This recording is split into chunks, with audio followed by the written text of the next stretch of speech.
Olá, tudo bem? Meu nome é Rodrigo Savazone. Atualmente eu sou diretor executivo do Instituto Procomum, que é uma organização da sociedade civil com sede em Santos e São Paulo, que trabalha, que tem a missão de defender os bens comuns. É, E também sou pesquisador do Lab Livre e doutorando em Ciências Humanas e Sociais pela Universidade Federal do ABC. Quando vocês me propuseram, a busca por uma reflexão aí, iniciar uma reflexão com a temática da inclusão digital, obviamente que minha cabeça voou lá para os idos dos anos 2000, quando os primeiros telecentros começaram a ser construídos na prefeitura da Marta Suplicy, depois todo o período que foi, a construção de políticas públicas de inclusão digital, utilizando software livre no início do governo Lula. Eu me lembro de estar na casa do Sérgio Amadeu da Silveira quando a Karina chegou para conversar, logo em 2003, para discutir, por exemplo, a estruturação de uma rede de telecentros na Amazônia, que chamaria Tapauacauá, a rede da floresta. Enfim, vários voos e sobrevoos, sobre esse sonho que nós nutrimos de construir, uma internet democrática, que realmente incluísse todo mundo dentro do ciberespaço e que trouxesse as pessoas para dentro dessa potencial grande ágora, de conversação, de linkania, de trocas, e que potencialmente nos fizesse viver melhor. Parece um pouco ingênuo até, eu estou me ouvindo falar, que a gente pudesse até imaginar que isso viria a ocorrer. Não resta dúvida que nós vivenciamos um ciclo fabuloso de inclusões várias, e que isso também transformou muito a forma como a circulação, como a informação e a comunicação circulam, também o conhecimento.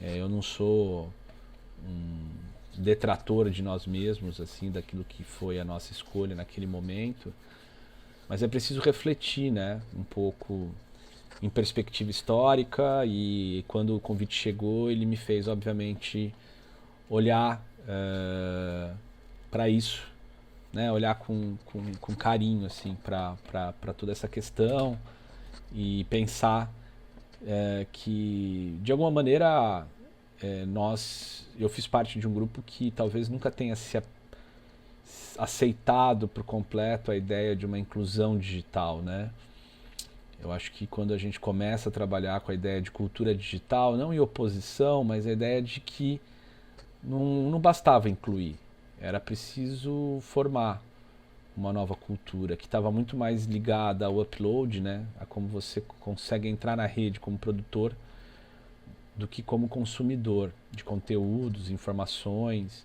relações, dados, para a gente ficar agora no que é o grande tema do momento. Isso também tinha a ver, por exemplo, na época, com uma discussão sobre como ampliar, por exemplo, o conteúdo em língua portuguesa, na internet, considerando que a maior parte desses conteúdos estavam sendo produzidos em outras línguas e que a língua portuguesa estava desaparecendo no cenário internacional. Então, eu acho que, em alguma medida,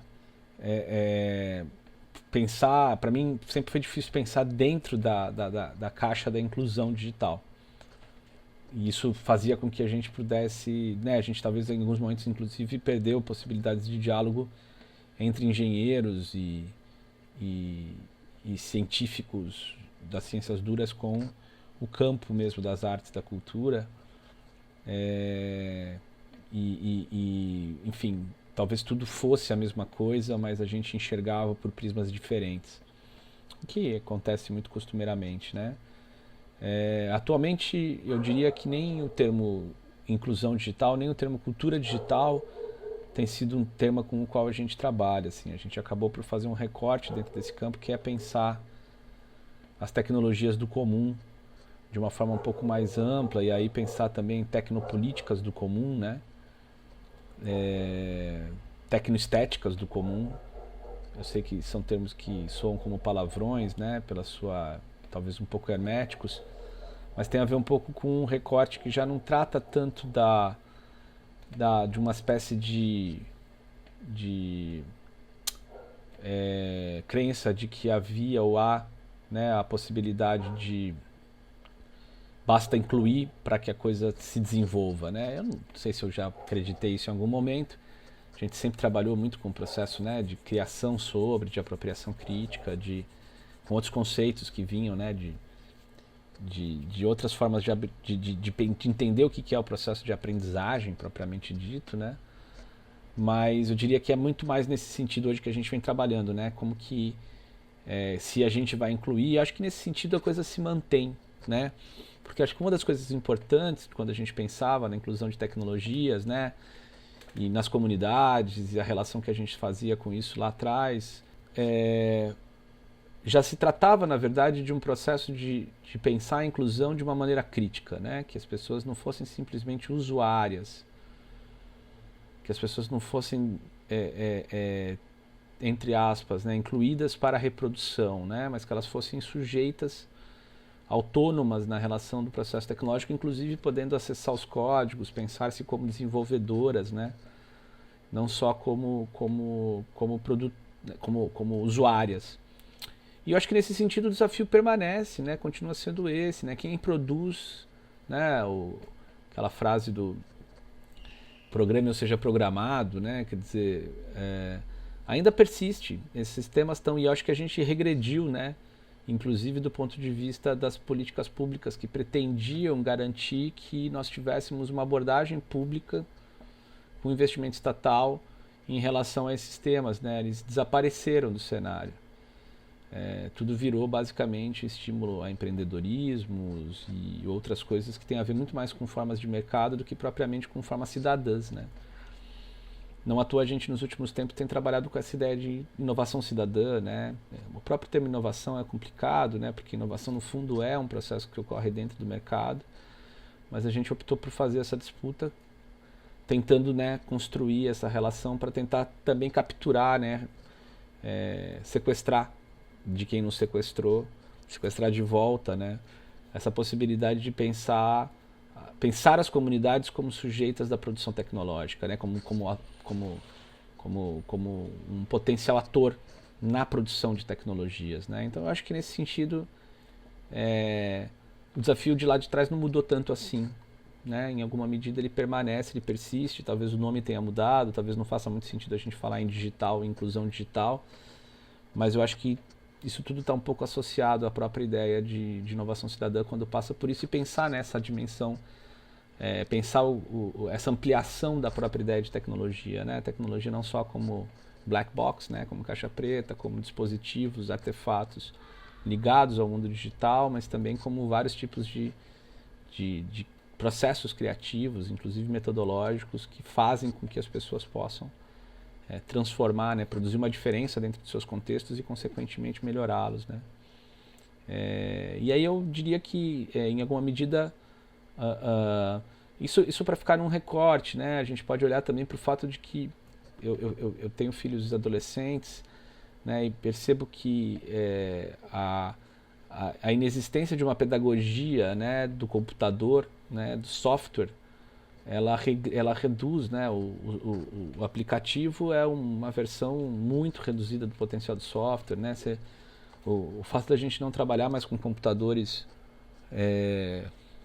com a mesma sequência, né, quer dizer, no dia a dia, como fazíamos antes, né, a transposição disso tudo para o smartphone, assim, eu fico, muitas vezes eu tenho vontade mesmo de voltar a ofertar, né, formações para a moçada que está chegando baseadas em computadores, em desktops, com softwares, né, rodando Linux, para a gente poder, porque para você programar um aplicativo continua sendo absolutamente necessário, né, embora você possa fazer também por outros dispositivos, mas me parece que ainda é o computador o elemento central. E é isso, eu acho que a perda da centralidade do computador é uma questão relevante. Eu diria que isso talvez fosse um dos pontos centrais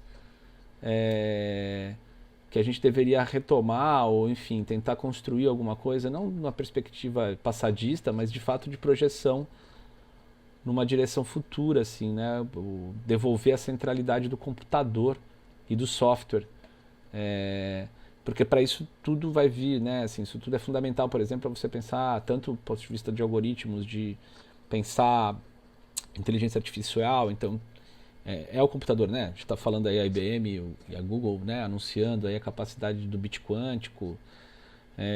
São evoluções do computador, né? E o computador deixou de estar no centro das políticas ou das ações, né, dos projetos que são desenvolvidos hoje em dia. Então, talvez uma coisa que possa ser interessante aqui como Pitaco é pensar um projeto de inclusão digital que tenha ou que faça do computador um elemento central, né, em diálogo com os outros devices, né, com os outros dispositivos, mas que não desconsidere a importância, né? Eu vejo às vezes quando meu filho tem que fazer uma atividade, a dificuldade que ele tem, por exemplo, de compreender, né, que o arquivo não que tem um repositório físico, né, que existe um lugar onde isso está, né, assim, tá tudo na nuvem, né? Não, tá no servidor, né?